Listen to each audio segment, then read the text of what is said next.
A human maid spoke a command that only kings may utter, and every noble in the Crimson Hall, vampires who'd lived for centuries, who'd crushed rebellions and conquered kingdoms, collapsed to their knees like puppets with severed strings. What she didn't realize, she'd just committed treason, punishable by death, and the vampire king, watching from his throne, would have to decide if the servant who defied his authority deserved execution, or if she was the only person in his kingdom who truly understood his daughter. The chandeliers burned too bright. Eirwen could feel Princess Alira's hand tightening in hers even before the music swelled, the orchestra striking up a waltz that echoed off the vaulted ceiling like thunder trapped in stone. 6 months serving in the castle, and she'd learned to read the princess better than any courtier read political winds. "Just a few more minutes," she whispered, though the words disappeared into the chaos of the Crimson Ball. 300 nobles in silks and jewels, their laughter sharp as breaking glass, the air thick with perfume and the metallic tang of blood wine. But it wasn't the crowd that made Eirwen's pulse quicken. It was the figure seated on the obsidian throne at the far end of the hall, King Zarveth, draped in black velvet, his red eyes missing nothing. She'd seen him only in passing, always from a distance, a king who wore his cruelty like a crown. Tonight, though, his gaze wasn't on the dancers or the dignitaries. It was on the small girl beside Eirwen. Princess Alira had gone rigid, her pale hands pressed over her ears. She rocked forward slightly, her breathing shallow and quick, the noise, the lights, too much, too fast, too loud, and Eirwen saw the exact moment the nobles noticed. Lord Brevik Thornhall turned first, his silver rings catching the crimson light. His lips curled back from his fangs in something that wasn't quite a smile. "Look," he said, loud enough for those nearby to hear. "The defective heir has another episode." Laughter rippled through the crowd. Not the polite kind, but the cruel sort that feeds on weakness. "She covers her ears like a frightened animal," Lady Morgantha added, her voice dripping with disdain. "How can such tainted blood sit on the throne?" "The girl is broken," another voice chimed in, "a waste of royal lineage." The circle was tightening. Nobles abandoning their conversations, drawn by the promise of spectacle. Elira's rocking became more pronounced, her small body trembling. A sound escaped her throat. Not quite a cry, but close. Eirwen's hands shook, but she didn't step back. She stepped forward, between the jeering crowd and the child. Enough. The word came out stronger than she'd intended. The nobles closest to her paused, eyebrows raising in aristocratic surprise. A human servant, daring to speak. But they didn't stop. Brevik Thornhall's smile widened. "Or what, little maid?" he asked, taking a step closer. "Will you—" Eirwen didn't remember deciding to speak. The word simply came, dredged up from months of reading ancient texts aloud to Alira during quiet evenings, words she'd practiced for pronunciation but never understood the weight of. Genuflect. She spoke it in the old tongue, the language of blood and binding. The Sanguis Imperium. The effect was instantaneous. Lord Brevik Thornhall's knees buckled. He hit the marble floor with a crack that echoed through the hall. Around him, nobles dropped like stones. 3, then 10, then dozens. Lady Morgantha, the Duke of Ashvale, the entire inner circle of the court, collapsing in waves, their faces twisted in shock and terror. The music stopped. The laughter died. 500 nobles frozen in various stages of submission, some on their knees, others fully prostrate, their foreheads pressed to the cold floor. Absolute silence. Eirwen's breath came in short gasps. She hadn't meant she didn't know. Then she heard it, the slow, deliberate sound of footsteps descending from the throne. King Zarveth emerged from the shadows, his black cloak trailing behind him like spilled ink.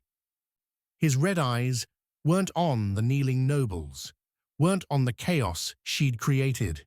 They were fixed entirely on her. The human maid who'd just stolen his voice. The dungeon smelled of old stone and rust. Eirwen sat with her back against the wall, her wrists raw from the iron shackles that bound them. She'd stopped counting the hours after the first day. Time moved differently in the dark, stretched thin in some moments, collapsed entirely in others. She wondered if Eirwen was sleeping, if anyone had thought to dim the lights in her chambers, or if the princess was lying awake, hands pressed over her ears, wondering why her maid hadn't come to read to her. The thought made Eirwen's chest ache more than the chains. Footsteps echoed down the corridor. Not the heavy tread of guards, but something quieter, deliberate. The kind of sound that didn't need to announce itself because everyone already knew to listen. The cell door opened without a key. It simply swung inward, as if the metal itself had been commanded to obey. King Zarveth filled the doorway, his presence swallowing what little light the torches provided. He wore the same black he'd worn at the ball, though his cloak was gone. In the confined space, Eirwen could see details she'd missed before. The silver threading in his collar, the way his pale hair was pulled back with a strip of dark leather, the absolute stillness of his chest. No breath, no heartbeat, just a predator studying prey. "You shouldn't be able to speak it," he said, his voice low and cold, not a question, an accusation. The ancient tongue dies on human lips. The words turn to ash. Blood boils in the throat. He stepped closer. "Yet you spoke genuflect, and 300 of my oldest nobles fell like wheat before a scythe." Eirwen's throat was dry. She met his eyes anyway, because if she was going to die, she would do it looking at him. "I learned it from the books." "What books?" "The ones in Princess Eirwen's room.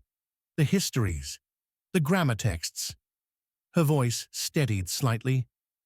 "She likes the sound of the old language. It's predictable. The syllables follow patterns. When I read to her at night, she calms down." Something shifted in Zarveth's expression. Not softening, nothing about him could be called soft, but a crack in the stone. "You read to her every night for 6 months, and she responds to this?" She stops rocking. Her breathing slows. "Sometimes she falls asleep holding the edge of my sleeve." Eirwen swallowed hard. "She doesn't speak much, Your Majesty, but she listens. She understands more than the court gives her credit for." Silence stretched between them. The king's red eyes searched her face, as if looking for a lie, for some trick hidden beneath her words. "The nobles want your execution," he said finally. "They say you've bewitched the royal line, that you've stolen power that doesn't belong to you." He crouched down, bringing himself to eye level with her. "But my daughter hasn't stopped crying since the guards took you away. She won't eat, won't sleep. She sits by her door, waiting for someone who speaks in patterns she can predict." Eirwen's breath caught. "So here is my offer. Eirwen of no house and no name." The king's voice dropped to something almost intimate. "You will return to Eirwen's service. You will keep her calm, keep her safe. Teach me what you know about making her world bearable." His fingers brushed the shackles, and they fell away like paper. "Do this, and you live. Fail, and I will execute you myself. Do we have an understanding?" She nodded, not trusting her voice. "Good." He stood, turning toward the door. "The court will hate you for this. They will call you witch, manipulator, pretender. You will have no allies in this castle except a child who cannot defend you. I know.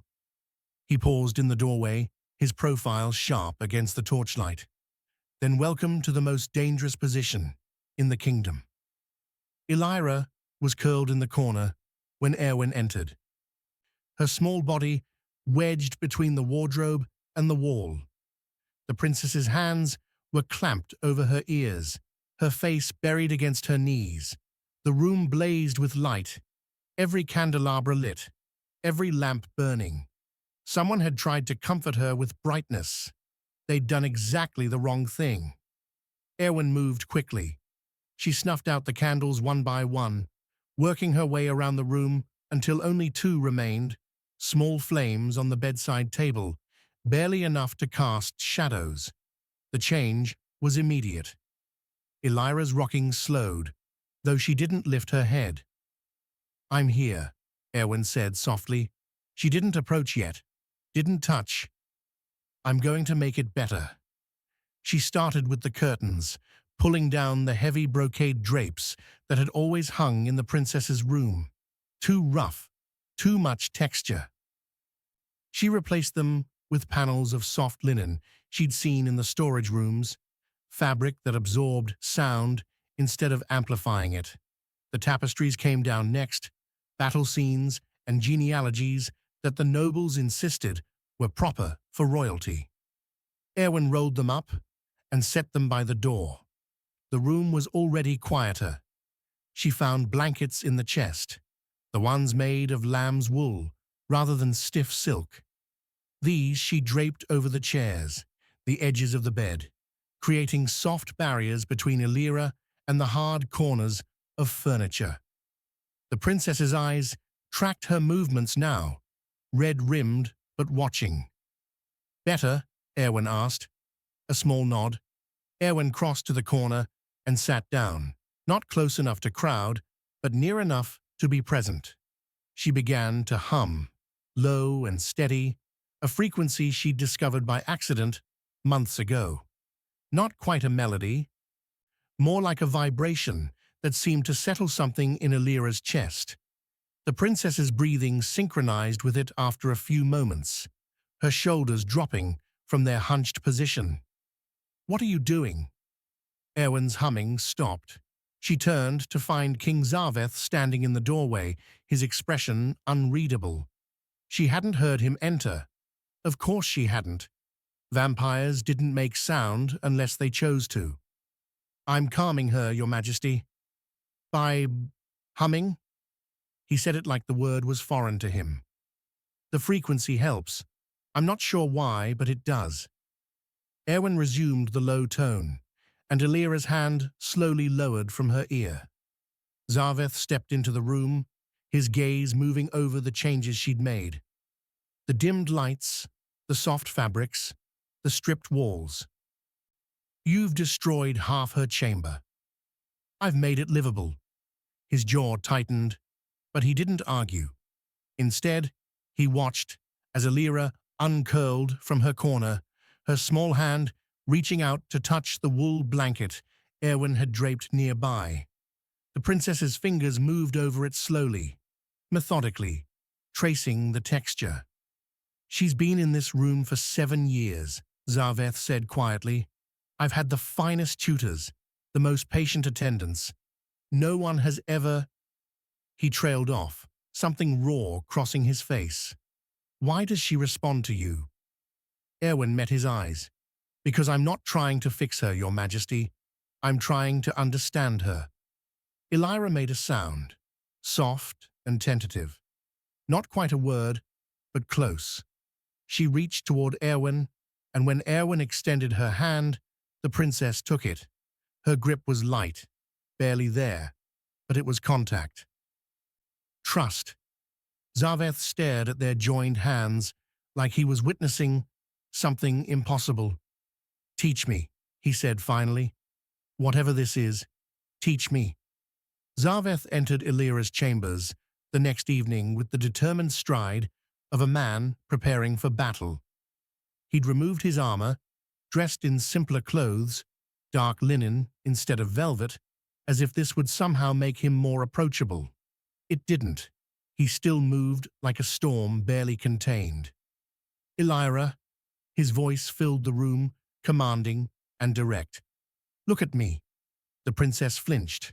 Her hands flew to her ears, her body curling inward on itself. Eirwen stepped forward before she could stop herself. Your Majesty, I'm her father. Zarveth's eyes flashed red. I will not be shut out of my own daughter's life. He moved closer to Eirwen, reaching for her shoulder. You will look at me when I speak to you. Eirwen scrambled backward, a sound of distress rising in her throat. Stop. The word left Eirwen's mouth sharp and final, the kind of command you'd give a soldier about to step off a cliff. Zarveth froze, turned slowly. The temperature in the room seemed to drop. What did you say to me? Eirwen's heart hammered against her ribs. She could feel the weight of the mistake, the absolute certainty that she'd just signed her own death warrant. But Eirwen was shaking, and that mattered more than survival. You're too loud, too fast. You're overwhelming her. She kept her voice steady, even as her hands trembled. If you want to reach her, you have to do it differently. For a moment, she thought he would strike her. His jaw was tight, his hands clenched at his sides. Then quietly, how? Eirwen exhaled.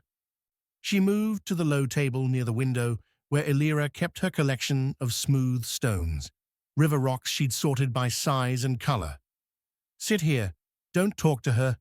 Don't look at her directly. Just exist near her. That's absurd. It's called parallel play. You do your own activity. She does hers. No pressure. No expectations. Eirwen picked up one of the stones, turning it over in her palm. She'll come to you when she's ready. Zarveth stared at the table like it was a foreign weapon. Then, slowly, he lowered himself to the floor. He looked ridiculous, a vampire king who'd crushed rebellions, sitting cross-legged on plush carpet, clearly having no idea what to do with his hands. Eirwen set a stone in front of him. Sort them. By size, by weight, whatever pattern you see. He picked one up, his movements stiff and uncertain. Minutes passed in silence. Eirwen hummed her low frequency, watching Eirwen from the corner of her eye. The princess's rocking had stopped. She was watching her father, her head tilted slightly. Then, tentatively, she crawled forward. Not close. She kept a careful distance, but she reached for her own pile of stones and began sorting them, mirroring him. Zarveth's hand stilled. He didn't look up, didn't speak, but Eirwen saw the way his breath caught, the way his fingers trembled slightly as he placed another stone in his row. Eirwen moved closer, inch by inch, until she was sitting beside him, their knees almost touching. She set a small white stone between them, an offering. Zarveth stared at it for a long moment. Then, with movements so careful they seemed painful, he reached out and placed his hand, palm up, on the floor. Eirwen looked at his hand, at his face, back at his hand. Then she placed her small fingers over his. She didn't pull away. Zarveth's eyes closed. His jaw worked like he was trying to swallow something sharp. When he finally looked at Eirwen, his expression was raw, stripped. "Thank you," he whispered. The whispers started in the corridors. Eirwen noticed them first, in the way conversations died when she passed. Nobles who'd barely looked at her before now tracked her movements with narrowed eyes. Servants who'd shared meals with her in the kitchen suddenly found reasons to sit elsewhere. "Witch," someone murmured behind her in the gallery, just loud enough to be heard, just quiet enough to be deniable. She kept walking. It was Lord Brevik Thornhall who gave the whispers shape. He held court in the Red Parlour. surrounded by the same nobles who'd knelt at Eirwen's command. His voice carried through the open doors, performative in its concern. I'm merely saying what we're all thinking. How does a human servant speak the sanguis imperium? He swirled blood wine in his crystal glass. That power is bound by bloodline. It should burn a mortal tongue to ash. Yet she spoke it as if it were her birthright. Witchcraft, Lady Morgantha supplied, right on cue. What else could it be? And now she has access to the princess, to the king himself. Brevik's voice dropped to something intimate, conspiratorial. Have you seen how His Majesty looks at her?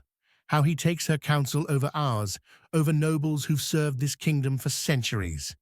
Another voice joined in. The girl is defective. Everyone knows this. Yet suddenly, with this maid attending her, the king claims she's improving. Bewitchment, Brevik said simply. She's enchanted them both.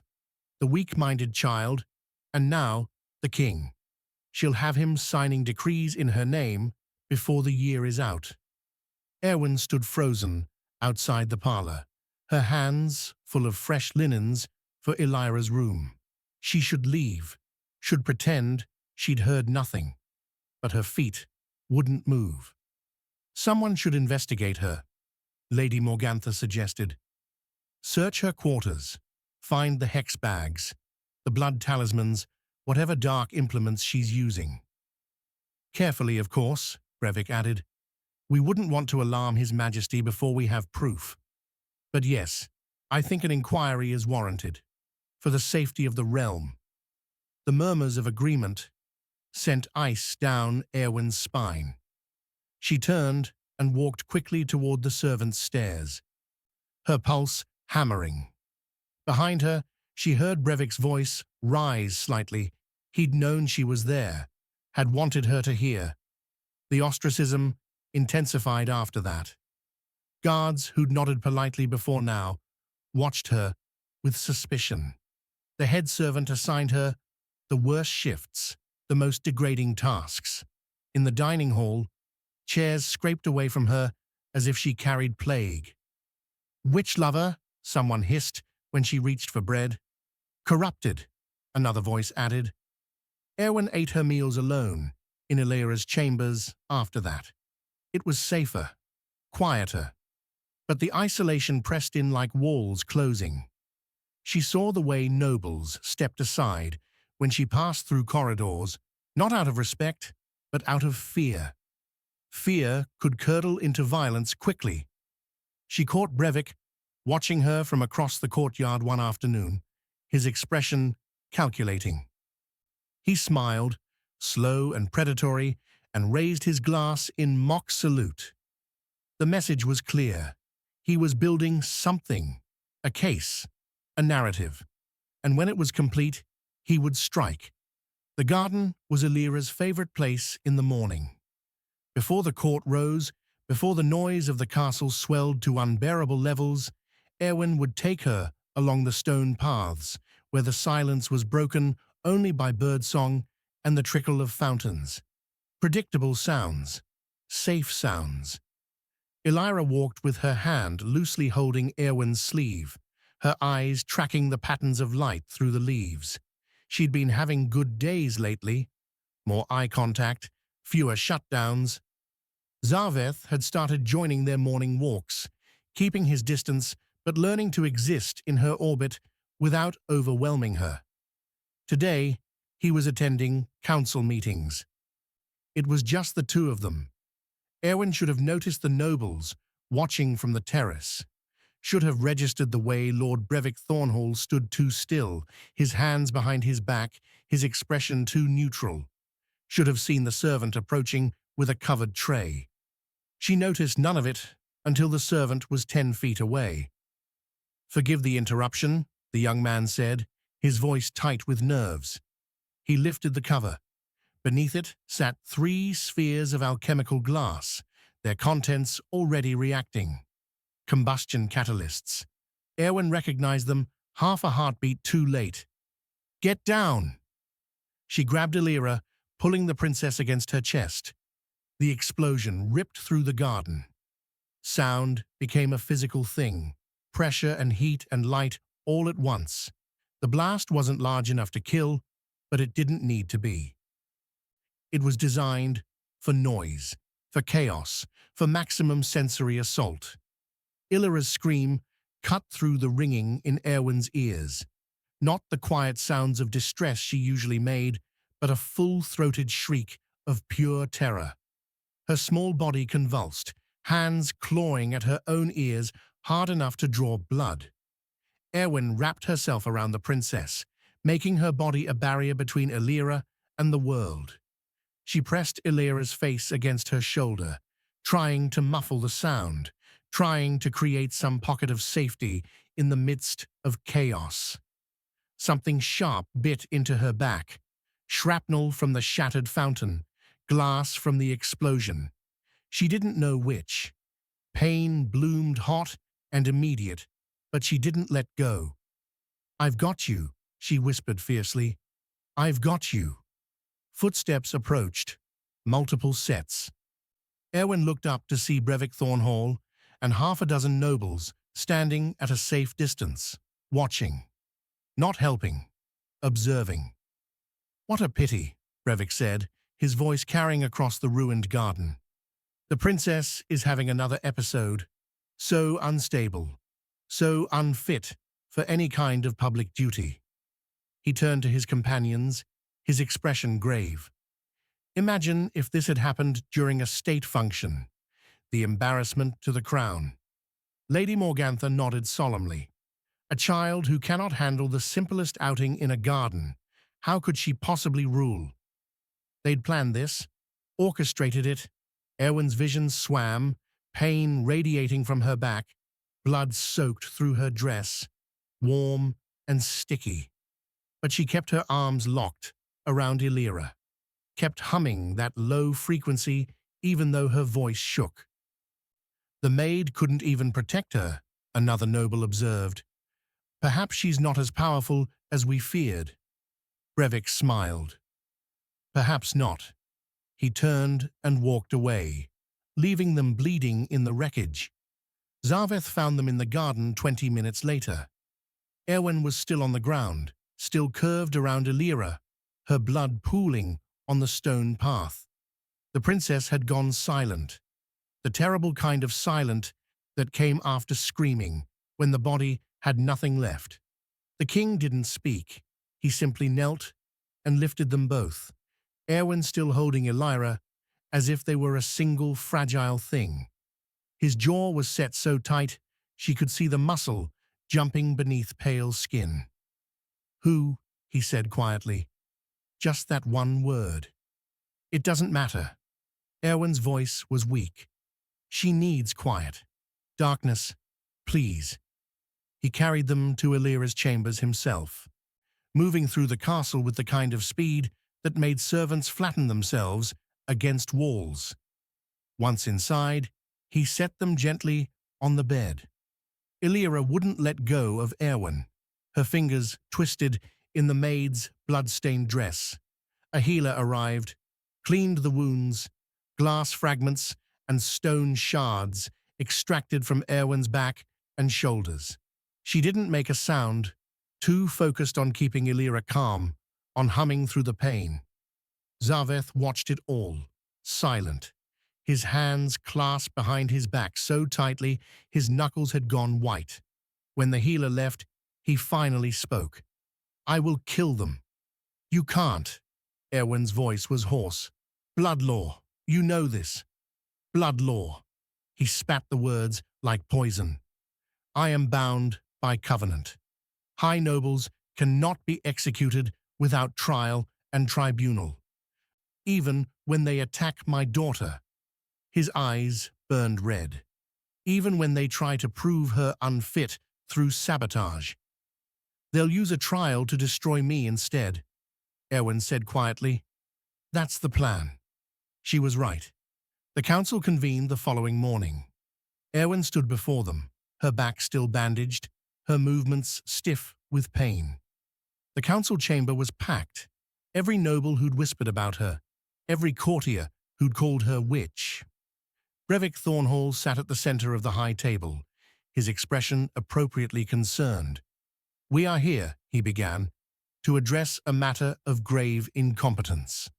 The princess was injured under Eirwen's care. An explosion occurred in the royal gardens, and this servant failed to protect the heir. I shielded her with my body," Eirwen said, "and yet she was traumatized. Injured." Lady Morgantha leaned forward. The princess drew her own blood, clawing at her ears. She screamed for nearly half an hour. "This is protection? You orchestrated that explosion? Careful, girl." Brevik's voice dropped to something dangerous.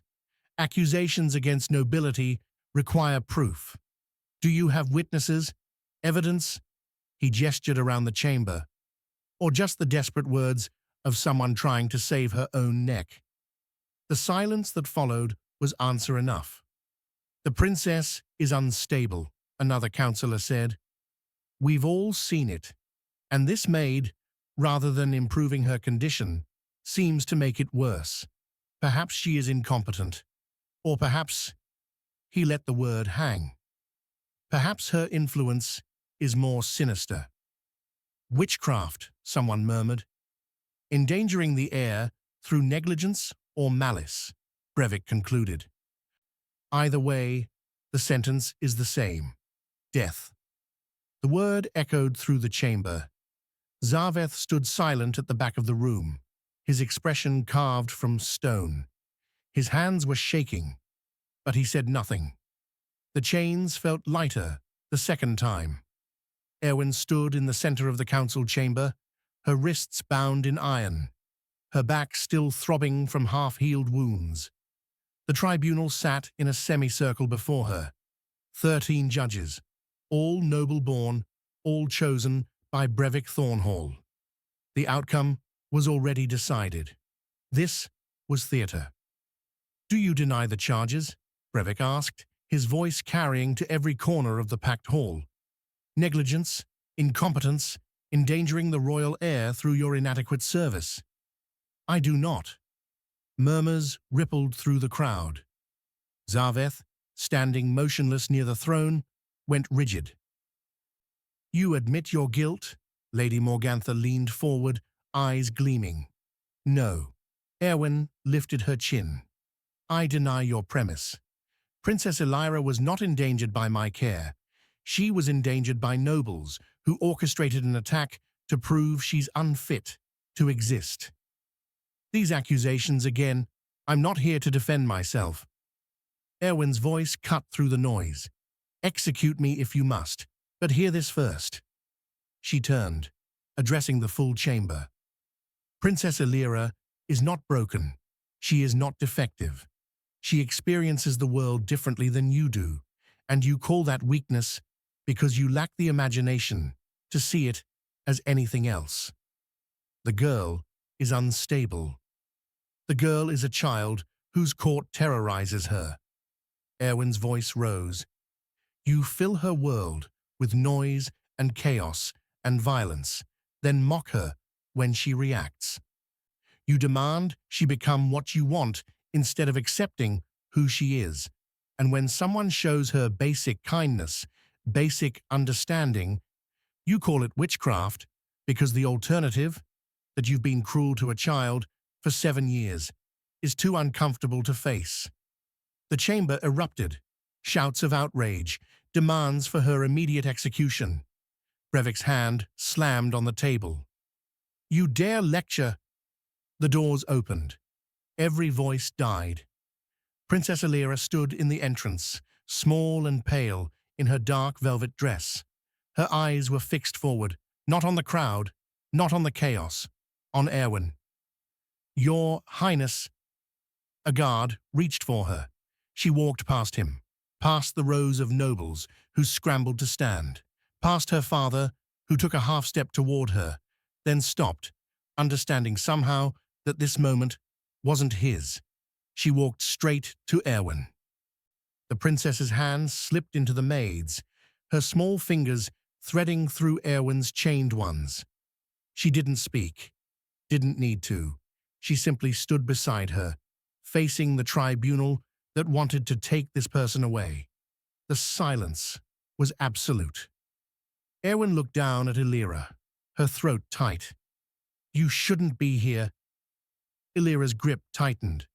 Zarveth moved then, descending from the throne with steps that echoed like thunder. He came to stand behind them both, his daughter and the servant, who'd shown her more care than his entire court combined. When he spoke, his voice was quiet, deadly. "You want to execute the only person in this kingdom my daughter trusts, the only person who has ever made her world bearable." His red eyes swept the tribunal. "So let me be perfectly clear about what happens next." His hand moved to rest on Eirwen's shoulder. The princess didn't flinch. "Anyone who votes for this woman's death will answer to me." Brevik Thornhall rose from his seat, his face twisted with rage. "You threaten this council? You would destroy centuries of law for a human servant and a defective—" "Careful." Zarveth's voice dropped to absolute zero. But Brevik was past caution, past reason. He'd spent weeks building this case, gathering allies, orchestrating the perfect trap. And now it was crumbling, because a child had walked through a door and held someone's hand. "No." He descended from the tribunal, his hand moving to the ceremonial blade at his belt. "I will not be silent while you dismantle everything this kingdom stands for. If you won't execute the witch, I will." He lunged. Zarveth moved faster than thought, placing himself between Brevik's blade and Eirwen. But he didn't draw his sword, didn't bare his fangs. He spoke. "Genuflect." The word rolled through the chamber like thunder, like earthquake, like the voice of something ancient and absolute. Not a human tongue stumbling through syllables, not borrowed power. This was the Sanguis Imperium in its truest form. Command spoken by the one who held the right to command. Brevik Thornhall's knees shattered against the marble floor. Around him, the tribunal collapsed. Judges, nobles, guards, every vampire in the chamber driven down by power that had nothing to do with magic and everything to do with blood right. Even those who'd voted against Eirwen's execution felt it. The weight of their king's will, pressing down like a physical thing. Zarveth walked through the kneeling crowd, each step deliberate. He stopped before Brevik, looking down at the lord who'd orchestrated attacks on his daughter, who'd called her defective, who'd just tried to murder the one person she loved. "You want to know what's wrong with my daughter?" His voice carried to every corner of the hall. "Nothing. There is nothing wrong with her." He turned, addressing the entire court. "She experiences the world differently. She needs accommodation, not correction. Understanding, not cure." His hand gestured toward Eirwen, still holding Eirwen's chained fingers. "Look at her. She walked into this chamber alone, something she's never done. She faced you all to protect someone she loves. Tell me that's weakness." Silence. "This court has spent 7 years trying to force my daughter into a shape that suits you, trying to make her palatable, trying to erase the parts of her that make you uncomfortable." His red eyes blazed. "No more." He raised his voice, and it echoed off stone walls. "Princess Eirwen is heir to this throne. She is perfect exactly as she is, and anyone who mocks her, who sabotages her, who suggests she is anything less than worthy, will face me." He looked down at Brevik. "Not a trial, not a tribunal. Me." Brevik's face had gone ashen. "This human maid showed my daughter more compassion in 6 months than my court showed in 7 years." Zarveth's hand moved to Eirwen's chains. They fell away like paper. She is no longer a servant. Eirwen is hereby appointed royal guardian and advisor to the crown. She answers only to me." He turned to his daughter, his expression softening, and to her. Eirwen looked up at her father. Then slowly, deliberately, she reached out her free hand toward him. Zarveth took it. Brevik Thornhall was gone by dawn. No execution, no public spectacle. Just exile beyond the borders, stripped of title and land. The message was clear. Mercy this time, but only barely. Lady Morgantha and 3 other conspirators followed him into the cold before the week was out. The court restructured itself around the empty spaces they left behind. Zarveth's decrees came swiftly. The Crimson Ball was abolished, replaced with smaller gatherings held in muted lighting with strict noise restrictions. Council meetings were reorganized. Shorter sessions, scheduled breaks, written agendas distributed in advance. The castle's central corridors were fitted with sound-dampening tapestries. Servants received training on sensory awareness. The nobles who'd whispered about witchcraft now whispered about accommodation. Some left court entirely, unwilling to adapt. Others stayed and learned, if only because the alternative was exile. Eirwen moved through it all with quiet efficiency. No longer a servant, but not quite nobility either. Something in between. She attended council meetings at Zarveth's side, translating Eirwen's needs into policy, teaching the court that different didn't mean lesser. The princess herself began to emerge, not louder, not more typical, but more present. She attended modified court functions, participated in governance in her own way, showing the kingdom that a ruler didn't need to be exactly like every ruler before her. 3 months after the trial, Eirwen found them both in Eirwen's chambers, the king and his daughter, sitting on the floor near the window where morning light filtered through soft linen curtains. Eirwen had her stones spread before her, arranging them in careful patterns.